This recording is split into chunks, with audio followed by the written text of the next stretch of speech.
सभी भाई और बहनों को मेरा नमस्कार। और भाई कई लोगों ने पूछ लिया था मेरे से कि जैसे गवर्नमेंट एग्ज़ाम्स की अगर हम तैयारी करें तो शुरू कहाँ से करें, कौन कौन से बुक्स लेके आए हम, और फिर कौन सी वीडियोस देख के कहाँ से तैयारी करें। ये सारे के सारे सवाल जो थे कई लोग पूछ चुके थे मेरे से, तो सोचा कि इसके ऊपर जो है वीडियो बना दीजिए। तो देखिए दोस्तों, क्या है हमारे पास। सबसे पहले तो ये समझिए कि गवर्नमेंट एग्ज़ाम्स हमारे जो है कंडक्ट कौन कौन कराते हैं। इससे पहले आप एग्ज़ाम्स की तैयारी शुरू करो, सबसे पहले आपको ये पता होना चाहिए कि आपको जाना किस फील्ड में है। ठीक है, क्योंकि हर एक एग्ज़ाम का जो सिलेबस का स्कोप है वो थोड़ा सा अलग है। हर एक एग्ज़ाम के अंदर जो होते हैं ना, डिटेलिंग सेम लेवल की नहीं है। क्योंकि आप सोच रहे हो कि आप तैयारी करो यूपीएससी की, ठीक है, और आप जो है मतलब कवर कर रहे हो सिलेबस एसएससी के हिसाब से, तो उस चीज़ में काम नहीं चलेगा हमारे पास। ठीक है, तो सबसे मेन बात तो है कि आप ये क्लियर करो कि कौन से एग्ज़ाम की आपको प्रिपरेशन करनी है, which exam do you want to crack. ठीक है, अब एग्ज़ाम के अंदर भी क्या होता है कि कई लोग बोलते हैं कि मेरे को है ना पुलिस का एग्ज़ाम क्लियर करना है। ठीक है, अब जैसे पुलिस का एग्ज़ाम भी क्लियर करना है आपको, हर एक एग्ज़ाम में लेवल्स भी अलग अलग होती हैं। जैसे कि पुलिस में आपको कांस्टेबल लेवल के ऊपर जाना है, पुलिस में आपको सब इंस्पेक्टर लेवल पे जाना है, पुलिस में आपको आईपीएस ऑफिसर के लेवल पे जाना है, किस लेवल पे जाना है। ठीक है, ऐसे ही किसी का हो कि भाई मेरे को तो आर्मी में जाना है। अब आर्मी के अंदर भी हमारे पास कई एंट्रीज कई सारी हो सकती है हमारे पास। तो इन सारे सब्जेक्ट्स के ऊपर हम किसी और दिन बात करेंगे। आज जो मेरे इसके अंदर वीडियो के अंदर जो मेन सब्जेक्ट है वो है कि हम तैयारी कहाँ से करें, कौन कौन से बुक्स लेके आए हैं। ठीक है, तो चलिए बिना किसी देरी के वीडियो को स्टार्ट करते हैं।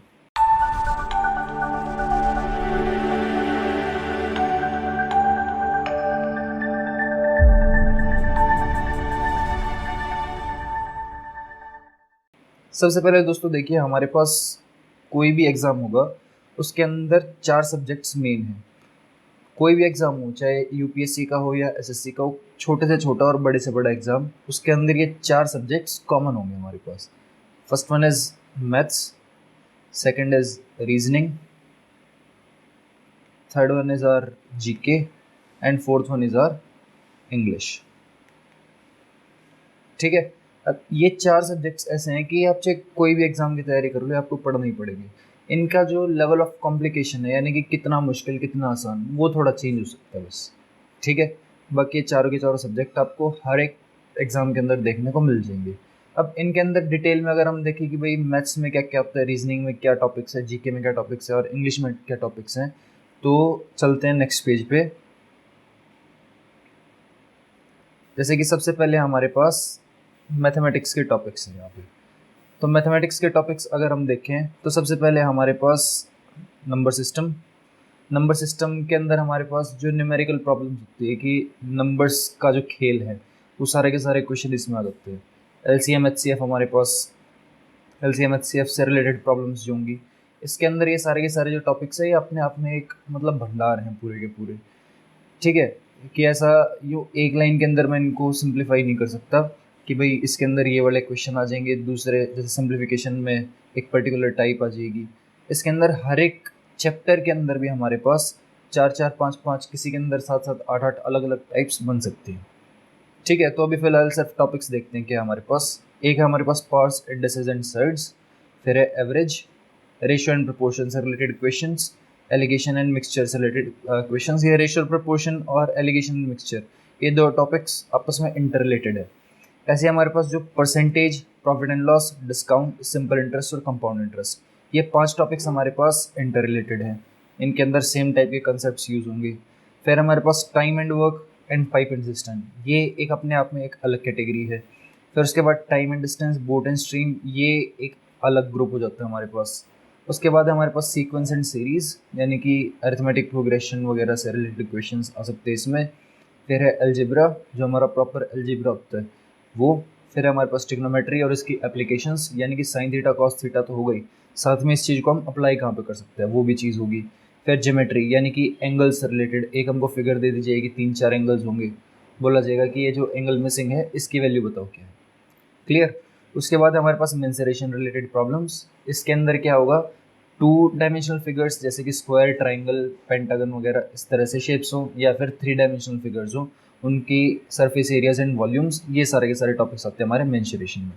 फिर स्टैटिस्टिक्स एंड डेटा इंटरप्रिटेशन यानी कि मीन मीडियन मोड, और साथ में कोई भी डेटा को समझने वाला खेल होगा, जैसे पाई चार्ट देखे और उससे रिलेटेड क्वेश्चंस अगर पूछे जाए तो that forms are category of statistics and data interpretation.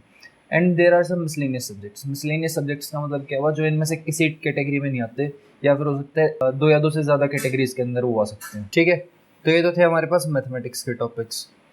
Books कौन सी लेके आएंगे इसके लिए वो भी थोड़ी देर में डिस्कस कर लेंगे, वो भी पहले एक बार टॉपिक्स देख लेते हैं। उसके बाद हमारे पास इंग्लिश। इंग्लिश के अंदर हमारे पास बेसिक ग्रामर जो है उसके अंदर है रूल्स फॉर टेंसेज, फिर प्रीपोजिशंस, इनकी प्रीपोजिशंस की लिस्ट क्या क्या है हमारे पास, फिर rules and list of conjunctions, active passive, one word substitutions. One word substitution का मतलब हुआ कि एक पूरा सेंटेंस होता है, उस सेंटेंस के लिए हम एक वर्ड लिख सकते हैं, तो इस टाइप के questions. List of homophones and homonyms. Homophones का मतलब हुआ जो हमारे पास सुनने में एक जैसे लगते हैं लेकिन उनका मतलब अलग अलग होता है। ठीक है, जैसे प्रिंसिपल एंड प्रिंसिपल, अगर PAL वाला प्रिंसिपल है तो वो हो सकता है हमारा जो स्कूल का प्रिंसिपल होता है, और अगर लास्ट में हमारे पास PLE है हमारे, यानी कि पहला प्रिंसिपल मैं बोल रहा हूँ ये वाला, और एक प्रिंसिपल होता है हमारे पास ये वाला। ठीक है, तो ये होमोफोन्स है हमारे पास, यानी कि सुनने में सेम है लेकिन इनका मतलब अलग अलग है। ठीक है, तो इस टाइप के जो क्वेश्चन हमारे पास वो भी आ सकते हैं। फिर है हमारे पास list of synonyms and antonyms. ये हमारे पास वोकेबलरी से रिलेटेड पोर्शन हो जाता है, आइडियम्स एंड फ्रेजेस कि मुहावरे और लोकोक्तियाँ जिसको हिंदी में कहते हैं हम। स्पॉटिंग द एरर, एक स्टेट जो मतलब एक वो दे दिया जाएगा सेंटेंस और उसमें हमको एरर स्पॉट करना होगा। रीडिंग कॉम्प्रिहेंशन का मतलब हुआ जो अनसिन पैसेज है हमारे पास। फिर है हमारे पास क्लॉज टेस्ट। क्लॉज टेस्ट के अंदर भी हमारे पास कई सारे हमको ग्रामेटिकल चीज़ें पता होनी चाहिए, तभी हम इस चीज़ को अटेम्प्ट कर पाएंगे। लेटर राइटिंग, प्रोसेस राइटिंग, ये हमारे पास चीज़ आती है मेंस में कई एग्जाम्स के। ठीक है, जैसे कि हम देखें CHSL के जो मेंस है हमारे पास उसके अंदर ये चीज़ें यूज़ हो सकती है। फिर है हमारे पास सेंटेंस करेक्शन क्वेश्चंस, यानी कि सेंटेंस एक हमें दे रखा होगा उसको इम्प्रूव करना होगा या फिर उसको करेक्ट करना होगा। नेक्स्ट है हमारे पास एडजेक्टिव्स, उसके बाद हमारे पास आर्टिकल्स ए एंड द वाले। Then we have our direct and indirect speech. उसके बाद है हमारे पास sentence rearrangement and para jumbles, जैसे कि 4-5 सेंटेंस दे दिए जाएंगे और पूछा जाएगा बताइए what is the correct order, जिससे एक मीनिंगफुल हमारे पास पैराग्राफ बन सके। ठीक है, इसके अलावा भी हमारे पास कुछ एक टॉपिक्स हैं जैसे कि parts of the speech. Parts of the speech के अंदर हमारे पास जितने भी नाउन एंड नाउन्स हो गए, प्रोनाउंस हो गए, फिर जो हमारे पास वर्ब, एडवर्ब, ये सारे के सारे टॉपिक्स भी इंग्लिश के लिए इंपॉर्टेंट है, क्योंकि अगर आपको ये चीज़ें नहीं आती होंगी तो आप स्पॉटिंग द एरर के अंदर मार खा जाओगे वहाँ पे। ठीक है, फिर क्लॉज टेस्ट के अंदर मार खा सकते हो अगर आपको ये चीज़ें नहीं आती होंगी तो इंग्लिश के अंदर ये सारे के सारे टॉपिक्स ऐसे हैं जिनको हमको ध्यान में रख के अपनी तैयारी करनी है। अब अगर हम बात करें आगे नेक्स्ट सब्जेक्ट की, रीजनिंग की, तो रीजनिंग के अंदर हमारे पास दो प्रकार की रीजनिंग होती है। First one is our verbal reasoning and second is our non verbal reasoning. ठीक है, वर्बल और नॉन वर्बल के अंदर क्या डिफरेंस है, देखिए कई चीज़ें ऐसी होती है जो हमको पढ़ के समझनी होती है। ठीक है, और कई चीज़ें ऐसी होती है जिसको हम बिना पढ़े और सिर्फ एक देख के उस चीज़ को समझ सकते हैं। ठीक है, तो वर्बल के अंदर हमारे पास क्या होगा, कुछ सेंटेंस होगा, कुछ चीज़ पढ़ने की होगी जिस चीज़ को पढ़ के हमें समझना है और समझ के फिर आंसर देना है। जबकि नॉन वर्बल रीजनिंग में हमारा जो पढ़ने वाला पोर्शन है वो खत्म हो जाता है, हमें सिर्फ उस चीज़ को समझना है। We just have to understand it and then we have to answer it. ठीक है जी, तो हमारे पास नॉन वर्बल और वर्बल ये दो प्रकार के हमारे पास रीजनिंग है। तो नॉन वर्बल हमारे पास इसमें क्या होता है, सबसे पहले सीरीज के अंदर हमारे पास जैसे 3 डायग्राम्स देके बोल दिया जाएगा what should be the fourth image, जिससे ये पैटर्न हमारा पूरा हो जाए, तो वो होते हैं हमारे पास सीरीज के क्वेश्चंस। एनालॉजी के अंदर हमारे पास रिलेशन वाले होते हैं कि फर्स्ट और सेकंड इमेज में जो रिलेशन है वही अगर थर्ड और फोर्थ में हमारे पास, तो बताइए फोर्थ इमेज क्या होनी चाहिए। क्लासिफिकेशन, यानी कि हमको अगर ग्रुपिंग करनी हो। एनालिटिकल रीजनिंग, इसके अंदर आपकी लॉजिक से रिलेटेड प्रॉब्लम्स होंगी। फिर मिरर इमेज का मतलब क्या हुआ कि एक इमेज देके और बोल दिया जाएगा बताइए इस अगर मिरर हम इसके लेफ्ट साइड प्लेस करें तो मिरर में कैसा दिखेगा। वाटर इमेज भी हमारे पास सेम इसी प्रकार की प्रॉब्लम हो सकती है। Spotting out the embedded figures का मतलब हुआ कि जैसे एक क्वेश्चन फिगर होगी और पूछा जाएगा बताओ आंसर में से इन 4 ऑप्शंस में से कौन सी हमारे पास फिगर के अंदर ये एम्बेडेड है, छुपी हुई है एक तरह से। Completion of incomplete pattern, pattern को कंप्लीट करना वगैरह में। Figure matrix, paper folding, paper cutting. Figure matrix के अंदर हमारे पास फिर से वही फिगर से रिलेटेड प्रॉब्लम्स होती हैं। ये सारे के सारे जो है ना ऊपर हमारे पास ये नॉन वर्बल है, यानी कि आपको एक इमेज देख के आंसर करना है, ठीक है। इसमें आपको कुछ पढ़ के नहीं समझना, इसके अंदर आपको सिर्फ अपना लॉजिक लगाना है। पेपर फोल्डिंग, पेपर कटिंग के अंदर बोल दिया जाएगा एक पेज को इस तरह से फोल्ड किया गया और यहाँ पे कट लगाया है, बताइए अगर खोलें इसको तो कैसा दिखेगा वो।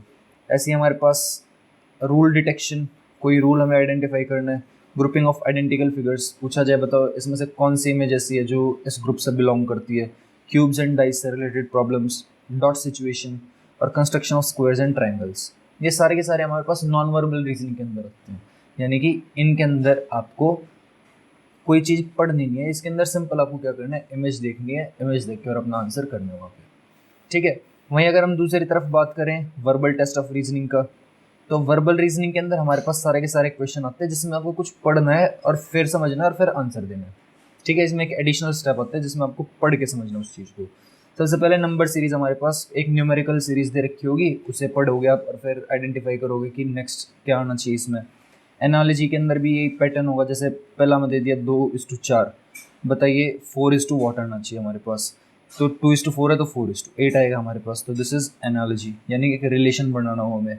और ये नंबर्स में ज़रूरी नहीं है, हमारे पास ऐसे भी हो सकता है कि जैसे डॉग इज टू पपी, तो बताइए बुफेलो का क्या होगा यहाँ पे हमारे पास, तो हमें रिलेशन आइडेंटिफाई करना आना चाहिए इसमें। Next one is our classifications. Classifications के अंदर भी हमारे पास ये ग्रुपिंग से रिलेटेड क्वेश्चन आ सकते हैं। उसके बाद है ब्लड रिलेशन, एक बोल दीजिए ए बी का बेटा है, सी बी की बहन है, डी सी का भाई है, तो बताइए ए में और डी में क्या रिलेशन है। इस प्रकार के जो क्वेश्चन है वो किस में आते हैं, ब्लड रिलेशन में। कोडिंग डिकोडिंग, एक क्वेश्चन कोड दिया जाएगा, सेम कोड को फॉलो करके आपको आंसर बताना होगा उसमें, कि जैसे बोल दीजिए water is written as ABCD, या कुछ भी हमको कोड दे देगा और उसके हिसाब से हमको उसको डी कोड करके और आंसर करना है। फिर पजल टेस्ट, कुछ भी पजल हो सकती है हमारे पास। मशीन इनपुट, एक मशीन में ए इनपुट डाला तो बी निकला, सी इनपुट डाला तो बताइए क्या निकलेगा। इनइक्वालिटीज़ से रिलेटेड क्वेश्चन। फिर हमारे पास है डिसीजन मेकिंग, अगर आप जैसे इसके अंदर डिसीजन से रिलेटेड जो प्रॉब्लम्स होती है हमारे पास। फिर हमारे पास ये सारे के सारे जितने भी क्वेश्चन है, syllogism, sitting arrangement, sequence, output tracing, direction sense test, logic Venn diagram, alphabet test, ये एक बार आप देख सकते हैं फटाफट। ये सारे के सारे हमारे पास जो टॉपिक्स हैं ये रीजनिंग से रिलेटेड क्वेश्चन आ जाते हैं इसके अंदर, ठीक है। ये हमारे पास क्या है, verbal test of reasoning, clear. अब इसके अंदर यहाँ पे हमारे पास जितने भी जो कैटेगरीज दी गई हैं, सारी की सारी कैटेगरीज वो हैं जिसके अंदर आपको कुछ पढ़ना होगा, पढ़ के और उस प्रॉब्लम को सॉल्व करना होगा, क्लियर। तो ये है हमारे पास वर्बल टेस्ट ऑफ रीजनिंग। अब हमारे पास लास्ट और सबसे बड़ा जो सब्जेक्ट का पोर्शन बचता है वो है हमारे पास जनरल नॉलेज। अब देखिए जनरल नॉलेज हमारे पास, इसके अंदर ये अपने आप में एक बहुत बड़ा वो पोर्शन हो जाता है। इसके अंदर आ जाती है हमारे पास हिस्ट्री, उसके बाद आती है हमारे पास ज्योग्राफी, उसके बाद हमारे पास आती है polity, then we have our science, then we have our static GK,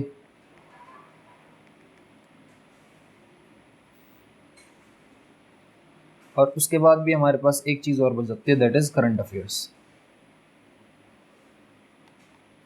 ठीक है। तो ये है हमारे पास जनरल नॉलेज के topics, history, geography, polity, science, static GK, current affairs.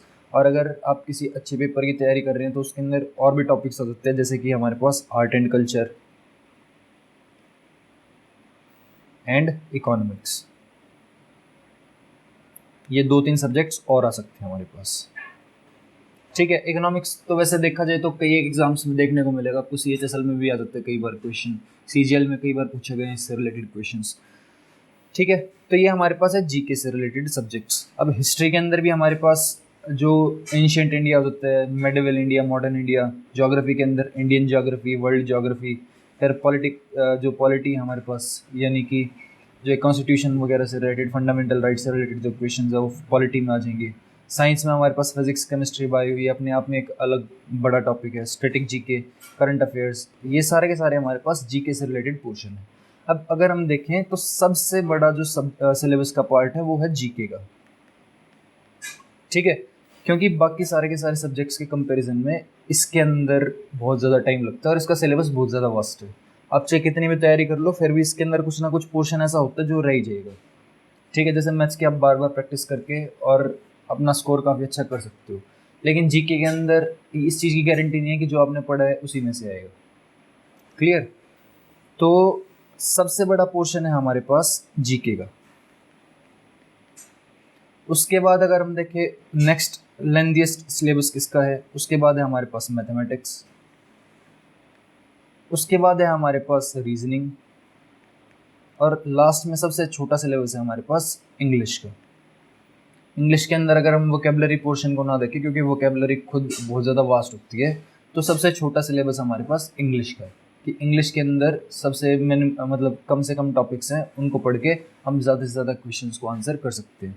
उसके बाद है हमारे पास रीजनिंग, रीजनिंग के बाद है हमारे पास मैथ, और उसके बाद है जीके, ठीक है। रीजनिंग को आप देखोगे जो भी मैंने बताया उसके अंदर रीजनिंग में ज़्यादा टॉपिक्स है, मैथ्स के अंदर कम है। फिर भी मैंने मैथ्स को लेंथी इसलिए बताया क्योंकि मैथ्स के अंदर एक एक चैप्टर के अंदर 5-5, 6-6 टाइप्स बन सकती हैं। तो अगर हम उस हिसाब से इस सिलेबस को देखें तो मैथ्स का सिलेबस बड़ा पड़ता है हमारे पास, ठीक है। तो ये था हमारे पास एक सिलेबस की आउटलाइन। अब अगर हम देखें कि अब सबसे बड़ा सवाल कि बुक कौन सी लेके आए, तो देखिए बुक्स की प्रॉब्लम क्या है हमारे पास। प्रॉब्लम ये नहीं है कि हमारे पास पढ़ने के लिए नहीं है, प्रॉब्लम ये है हमारी कि पढ़ने के लिए इतना ज़्यादा मटेरियल है कि समझ नहीं आता है कि उसमें से चूज़ क्या करें, ठीक है। और अगर आपके दोस्त भी कोई तैयारी कर रहे हैं तो कोई ना कोई ऐसा मतलब जो है ना नमूना ऐसा ज़रूर मिलेगा कि वो आकर आपको बोलेगा कि अच्छा ये बुक नहीं पढ़ी तूने, ये बुक नहीं पढ़ी, फिर तो तेरा पेपर ही क्लियर नहीं होगा, ठीक है। तो ऐसे नमूनों से बचे और एक सोर्स को फॉलो करें अपना। कितने सोर्सेज को फॉलो करें? एक सोर्स को। वो मूवी देखी होगी आपने चांदनी चौक टू चाइना, उसके अंदर वो क्या बोलते हैं, मुझे आपकी उन 10,000 मूव्स से खतरा नहीं है जो आपने एक बार प्रैक्टिस की है, मुझे आपकी एक मूव से खतरा है जो आपने 10,000 बार प्रैक्टिस की है। तो हमारे पास सब मतलब इस चीज़ की इंपॉर्टेंस नहीं है कि आपने कितनी बुक्स पढ़ी है, क्योंकि हर एक ऑथर जो होता है उसका लिखने का नज़रिया अलग होगा, ठीक है। कोई किसी एक पॉइंट को लेके फोकस करेगा, कोई किसी दूसरे पॉइंट को लेके फोकस करेगा। इस एग्ज़ाम की रेस में मैटर ये करते हैं कि आपने एक ही बुक को कितनी बार बार बार बार प्रैक्टिस किया, ठीक है। तो अभी मैं आपको सिर्फ एक ही बुक बताऊंगा, और अगर आप वो सिर्फ एक एक बुक भी पढ़ते हो उसकी सब्जेक्ट से रिलेटेड, तो 99.9% चांस है कि आप बहुत अच्छे मार्क्स किसी भी एग्ज़ाम में स्कोर कर पाओगे। सबसे पहले अगर हम बात करें मैथ्स की, मैथ्स की हमारे पास जो दो बुक्स जो मार्केट के अंदर मतलब ज़्यादा डिमांड में है, वो है एक तो हमारे पास किरण पब्लिकेशंस की, और एक है हमारे पास आर.एस. अग्रवाल, ठीक है। तो किरण पब्लिकेशंस की एक है हमारे पास मैथ्स की, और एक है आर.एस. अग्रवाल की। देखिए दोनों के अंदर है ना अपने अपने प्रोज एंड कॉन्स हैं। इसके अंदर सारे के सारे आपको प्रीवियस ईयर क्वेश्चन मिलेंगे, इसके अंदर सारे के सारे आपको क्या मिलेंगे? प्रीवियस ईयर क्वेश्चन मिलेंगे। इसके अलावा आपको कोई एक्स्ट्रा जैसे मॉक वगैरह है वो आपको देखने को नहीं मिलेगा। और इसका फ़ायदा क्या है कि भाई सारे के सारे प्रीवियस ईयर क्वेश्चंस हैं, तो आपको एक पैटर्न समझ में आता है कि भाई हमारे पास क्वेश्चन किस प्रकार के आएंगे। आर.एस. अग्रवाल जबकि हमारे पास थोड़ी सी ज़्यादा डिटेल्ड के, ठीक है, कि इसके अंदर कई एक हमको अननेसेसरी टाइप्स देखने को मिल जाती है कि जो मतलब एग्जामिनेशन पॉइंट ऑफ व्यू से इंपॉर्टेंट नहीं है, लेकिन फिर भी कंसेप्ट समझने के लिए ज़रूरी है वो। तो ये थोड़ी आपको ज़्यादा डिटेल में मिलेगी। इसके अंदर आपको प्रैक्टिस क्वेश्चन भी मिलेंगे, इसमें आपको प्रीवियस ईयर क्वेश्चन भी देखने को मिल जाएंगे। अब इन दोनों बुक्स के अंदर से आप कोई भी एक बुक परचेज़ कर लो, वो दोनों की दोनों आपके लिए इक्वली सूटेबल रहेगी। लेकिन अगर आप बिल्कुल बिगिनर हो, यानी कि आपने अभी तक तैयारी शुरू नहीं करी है, बिल्कुल अभी आपने ये मान लो कदम ही रखा है इस उसमें, तो मैं आपको सलाह दूंगा कि किरण पब्लिकेशंस वाली जो बुक है इसको लेके आओ आप। इसके अंदर फ़ायदा क्या है हमें, इसके अंदर सबसे पहले तो हर एक जो क्वेश्चन है हमारे पास, एंड में हर एक क्वेश्चन का आंसर भी दिया है और साथ में उसकी एक्सप्लेनेशन भी दी गई है हर एक आंसर की, ठीक है। और साथ में चैप्टर की स्टार्टिंग में इसके अंदर कुछ एक शॉर्टकट्स भी दिए जाते हैं, तो ये चीज़ आपको काफ़ी हेल्प करेंगे आगे चल के तैयारी करने में। तो मैथमेटिक्स के लिए अगर आप बिल्कुल बिगिनर है तो मैं सलाह दूंगा किरण पब्लिकेशन की एक एसएससी की मैथमेटिक्स, मैं आपको फ़ोटो दिखा देता हूँ। देखिए ये वाली जो बुक है हमारे पास, ये है हमारे पास किरण पब्लिकेशन की एसएससी मैथमेटिक्स से रिलेटेड, ठीक है। तो this book is more than sufficient for your preparation of mathematics. इसमें इतने क्वेश्चंस हैं कि आप अगर ये सारे के सारे एक बार भी कर लेते हो तो मैथमेटिक्स के अंदर तो आपको कहीं भी प्रॉब्लम आने नहीं वाली है, ठीक है। आगे अगर हम बात करें रीजनिंग की, तो रीजनिंग में भी मैं आपको यही सलाह दूंगा कि जो किरण पब्लिकेशंस की रीजनिंग की बुक है, इसके अंदर भी यही वाली बुक उठा के ले आइए। आर एस अग्रवाल की आपको देखने को मिल जाएगी एक रीजनिंग की बुक भी, लेकिन फिर से वही बात है, बिगिनर्स के लिए जो सबसे बढ़िया वो क्या है, ये वाली बुक। इसके अंदर डायरेक्टली आपको क्वेश्चन मिलेंगे और क्वेश्चन आप देख के और अटेम्प्ट कर पाओगे उनको, ठीक है। आपको सारा का सारा एग्जाम ओरिएंटेड सिलेबस देखने को मिलेगा, फालतू की कुछ बकवास आपको इसके अंदर नहीं मिलेगी, क्लियर। तो इसके अंदर क्या है, हमारे पास किरण की जो रीजनिंग वाली बुक है वो आप लेके आ सकते हो। ये देखिए ये है हमारे पास किरण की जो रीजनिंग वाली बुक है, ये मतलब आपको देखने को मिल जाएगी। आप किसी भी बुक स्टोर से भी ला सकते हो और अगर आप ऑनलाइन मंगाना चाहो तो ऑनलाइन भी मंगा सकते हो। उसके बाद अगर हम बात करें, हमारे पास जो सब्जेक्ट्स बचते हैं इंग्लिश और जीके। जीके के लिए बिगिनर्स के लिए जो सबसे ठीक बुक मेरे को लगी वो है ल्यूसेंट। अब कई लोग बोलते हैं कि भाई ल्यूसेंट के अंदर कुछ एक फैक्ट्स जो हैं गलत देखने को मिल जाते हैं हमें, ठीक है। लेकिन इसके अंदर जो हमारे पास अगर आप कॉस्ट बेनिफिट रेशियो देखो तो वो काफ़ी ठीक है। मान लीजिए पर्सन ए है, पर्सन ए ने 4 सोर्सेज अलग अलग फॉलो किए और वहाँ से उसने 10,000 फैक्ट्स सारे के सारे ठीक पढ़ लिए, ठीक है। जबकि पर्सन बी ने सिर्फ एक सोर्स फॉलो किया और उसने 10,000 में से 9,900 फैक्ट्स ठीक पढ़ लिए, क्लियर। तो इसके अंदर क्या है हमारे पास कि अगर आप एक सोर्स फॉलो करके इतना डेटा अगर इकट्ठा कर सकते हो तो ये जो 100 फैक्ट्स आपके जो गलत हुए हैं ये आप आगे चल के जब मॉक टेस्ट दोगे, जब आप बार बार प्रैक्टिस क्वेश्चंस करोगे तो वहाँ से भी आपको ठीक देखने को मिल जाएंगे। लेकिन अगर आप 99% अगर अपना सिलेबस कर पा रहे हो एक ही सोर्स से तो क्यों ना किया जाए, ठीक है। तो ल्यूसेंट हमारे पास, ल्यूसेंट्स जीके, ये हिंदी में भी अवेलेबल है और इंग्लिश में भी अवेलेबल है। और साथ में जो ऊपर एसएससी की जो मैथमेटिक्स और रीजनिंग के बुक्स दिए मैंने वो भी हमारे पास क्या है, हिंदी में भी अवेलेबल है और इंग्लिश में भी अवेलेबल है। तो ल्यूसेंट जीके के अंदर अगर मैं प्रोज बोलूँ इसके, तो सबसे बढ़िया कंसाइज है, काफ़ी मतलब फालतू की कुछ बकवास नहीं कर रखी है, टू द पॉइंट बात कर रखी है और मतलब यूँ है कि भाई समझ में आने वाली चीज़ है। और कॉन्स अगर मैं बोलूँ कि अगर किसी बच्चे को रटने में दिक्कत होती है, यानी कि उसको जब तक कंसेप्ट समझ में ना आए तब तक बात नहीं बनती, तो अगर ऐसा आपको कुछ चाहिए तो भाई फिर आपको फिर डिटेल के अंदर हर एक सब्जेक्ट के लिए अलग अलग बुक लेके आने की सलाह दूंगा मैं। ल्यूसेंट से फिर आपका काम नहीं चलेगा, ठीक है। लेकिन अगर आप यूँ है कि भाई थोड़ा बहुत पढ़ के भी उसको समझ सकते हो, थोड़ा बहुत पढ़ के मतलब आप अपने दिमाग में उतार सकते हो, तो this is the best book, ठीक है जी। तो ये थी हमारे पास जीके की। और इंग्लिश की अगर मैं बात करूँ तो इंग्लिश के अंदर 2 पोर्शन है हमारे पास, एक है हमारी जनरल ग्रामर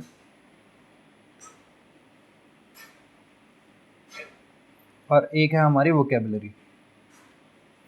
तो जनरल ग्रामर और वोकेबलरी, वोकेबलरी के लिए जो सबसे बढ़िया बुक है मेरी नज़र में वो है नॉर्मन ल्यूइस।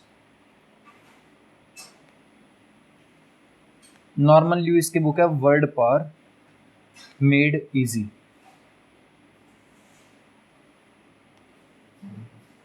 ये करके एक बुक है, ये आपको किसी भी अच्छे स्टोर के ऊपर मिल जाएगी देखने को। ये तो है वोकेबलरी के लिए बेस्ट, अगर आपने ये पढ़ ली तो वोकेबलरी के 99% क्वेश्चन आप आसानी से सॉल्व कर पाओगे। जबकि जनरल ग्रामर जो हमारे पास, जनरल ग्रामर के लिए कई सारे बुक्स हैं। जनरल ग्रामर के लिए आप किरण की भी फॉलो कर सकते हो, जो किरण पब्लिकेशन है उसके अंदर सब्जेक्ट वाइज आपको जो है एक्सप्लेनेशन भी मिलेगी स्टार्टिंग में, फिर बाद में क्वेश्चंस भी देखने को मिलेंगे। या फिर एक हमारे पास अरिहंत पब्लिकेशंस की जो बुक है ऑब्जेक्टिव इंग्लिश करके, ऑब्जेक्टिव जनरल इंग्लिश, इस ये करके एक बुक है हमारे पास, वो भी जो है काफ़ी अच्छी बुक है। उसके अंदर सारे के सारे कंसेप्ट आपको अच्छे से डिटेल के अंदर समझ में आ जाएंगे। ठीक है, तो ये हमारे पास बुक्स है। इसके अंदर इंग्लिश में मैं आपको सलाह दूंगा, अगर आपके कंसेप्ट क्लियर नहीं है बिल्कुल भी, तो इस बुक के ऊपर जाइए, अरिहंत वाली के ऊपर।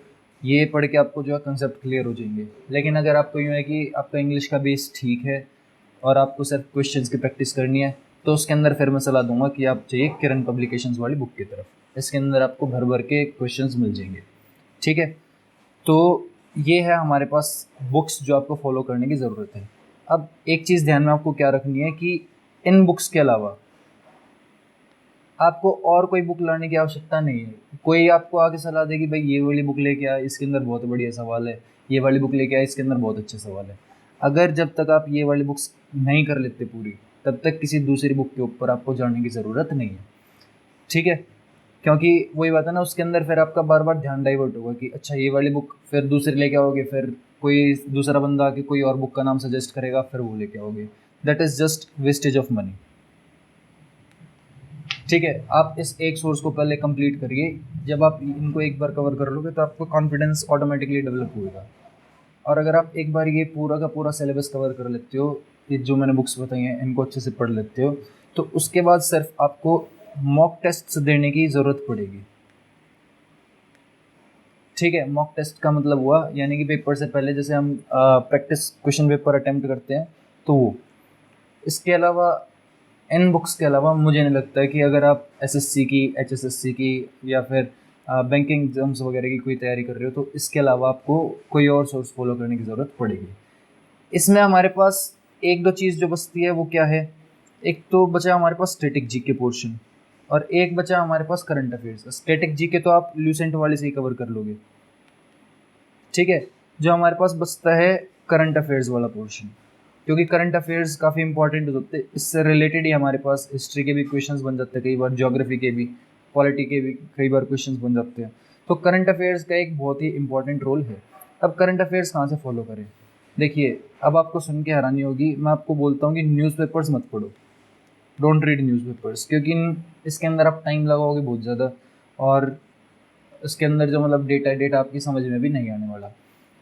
इसके अंदर क्या है कि भाई कोई भी यूट्यूब चैनल पे, हम भी यहाँ पे कोशिश करेंगे अभी नेक्स्ट मंथ से कि डेली की डेली जो है करंट अफेयर्स डालने शुरू करें। ठीक है, यूट्यूब पे कोई भी एक चैनल को सब्सक्राइब कर लीजिए जो डेली करंट अफेयर्स अपडेट करता हो। वहाँ से आप देखिए, एक अलग से नोटबुक बना लिए करंट अफेयर्स के लिए, और डेली के डेली जो क्वेश्चंस बताएं या फिर जो भी पॉइंट्स बताएं उनको नोट डाउन कर लो।